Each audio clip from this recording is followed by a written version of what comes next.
Hey, if your toddler acts like you've abandoned them the second you leave, you're not doing anything wrong. This is one of those phases that can feel exhausting, but it does get better.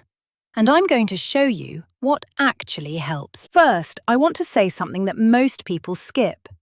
Clinginess is not a bad habit. It's a developmental phase.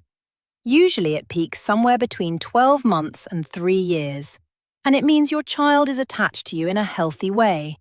They just don't yet understand that you always come back. So the goal isn't to stop the clinginess. The goal is to teach them that separation is safe. And I'm going to show you exactly how to do that in everyday moments, not just at daycare drop-off. Here's what's going on in their little brain. Your toddler now understands that you can leave, but they don't yet understand when you'll come back. So to them, you walking out the door feels a bit like, is this forever? That's why logic doesn't work. You can say, Mum will be back soon, but soon means nothing to a toddler.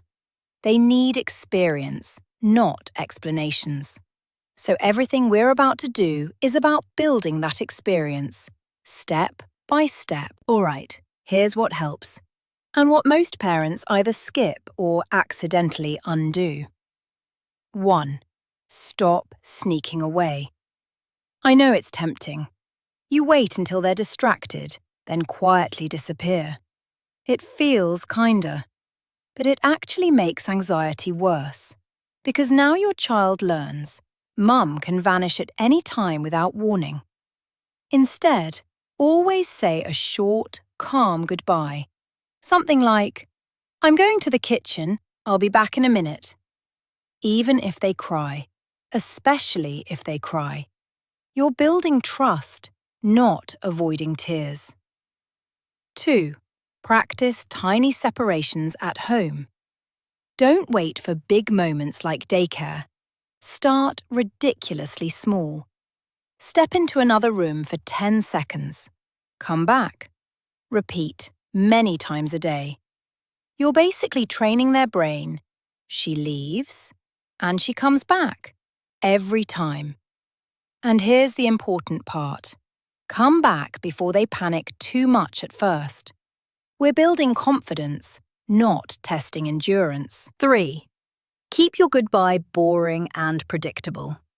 This one is hard but powerful. No long emotional speeches. No, Mummy will miss you so much.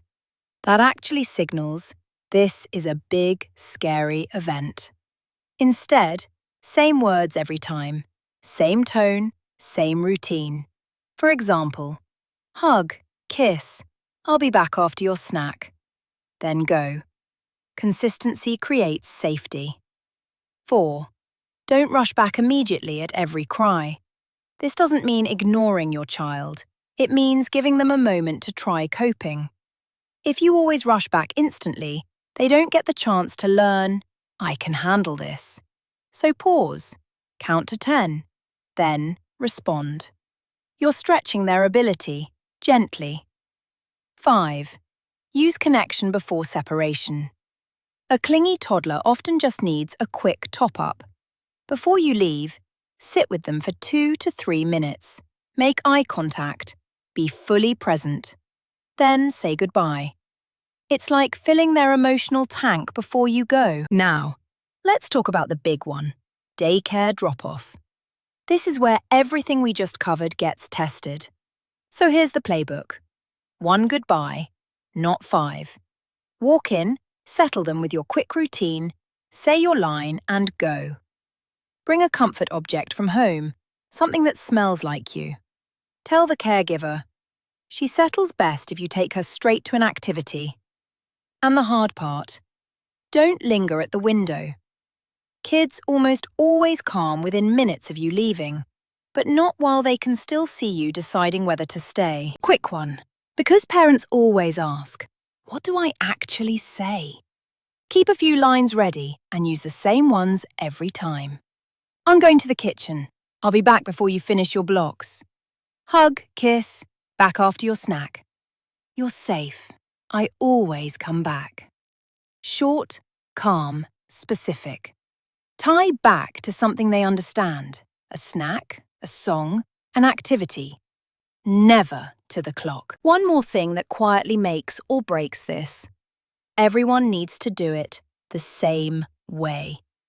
If you say a calm goodbye and walk out, but your partner sneaks away, and grandma comes back 3 times, your toddler gets mixed signals and the anxiety lasts longer. So get everyone on the same page. Same short goodbye, same words, same "I always come back." Kids feel safest when the adults around them are predictable. Together. Now let me quickly tell you what tends to make separation anxiety drag on longer, because I see this all the time. Going back again and again after saying goodbye. Turning the goodbye into a big emotional moment. Feeling guilty and hesitating. Kids are incredibly sensitive to your energy. If you feel unsure, they feel unsafe. So even if you don't feel confident, act calm. That's enough. Let me give you a real-life example. A mum I know couldn't leave the room without her 2-year-old screaming. She tried everything. Distractions, snacks, even TV. But nothing worked. What finally helped? She started doing 20-second separations. Over and over. I'm going to the laundry. I'll be back. At first, the child cried every time. But within a week, the crying got shorter. Within 2 weeks, the child barely reacted. Not because the child got used to being left, but because the child learned she always comes back. That's the shift we're aiming for. And one part almost everyone forgets. The comeback. When you return, keep it low-key. A warm, "Hi, I'm back, just like I said," and let them come to you. You don't need a big emotional reunion. That can actually spike the next goodbye. Calm leaving, calm returning. Both teach the same thing. This is normal, and I always come back. Now, I'm not going to tell you this disappears in 3 days. Some kids take a couple of weeks, some longer. And yes, there will be days when it feels like you're back at square one. That's normal. Progress with toddlers is not a straight line. But if you stay consistent, you will see change. So if your toddler is clingy right now, you're not creating a problem. You're in the middle of teaching them something really important. That they are safe, even when you're not right there. And that takes repetition, not perfection. Start small. Stay calm. Be predictable.